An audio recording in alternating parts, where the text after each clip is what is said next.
Students, இப்போ நம்ம இதில் பார்க்க போகிறது 7ஆம் வகுப்பு கணிதம் 2ஆம் பருவம் 4வது பாடம் பார்த்தீங்கன்னா வடிவியல் பயிற்சி 4.1ல் ஃபஸ்ட் கொஷனுக்கு ஆன்சர் பார்க்கலாம். கொஷின் பாருங்கள். 30 டிகிரி 60 டிகிரி மற்றும் 90 டிகிரி ஆகியவை ஒரு முக்கோணத்தின் கோணங்களாக அமையுமான்னு கேட்குறாங்க.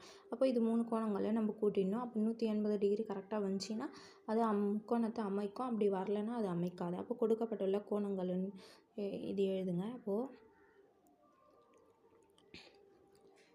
கொடுக்கப்பட்டுள்ள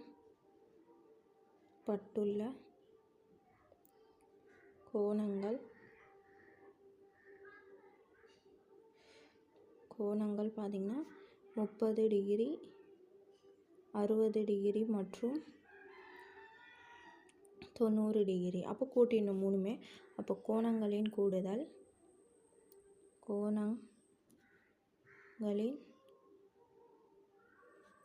கூடுதல் இஸ் ஈக்குவல் டு 30 டிகிரி கூட்டல் 60 டிகிரி கூட்டல் 90 டிகிரி. அப்போ 30 60 90, 90ஓட 90 போனீங்கன்னா 180 டிகிரி. அப்போ 180 டிகிரி கரெக்டாக வருதுங்களா? அப்போது தேர்ஃபோர்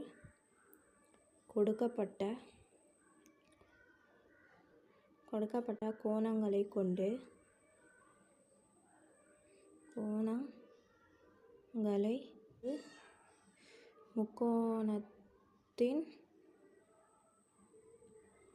ஒரு முக்கோணத்தின்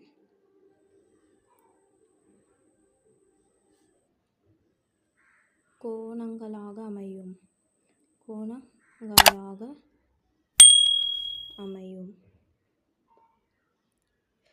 புரிஞ்சுதுங்களா? அவ்வளோதான். இது ஃபஸ்ட்டுக்கு ஆன்சர்.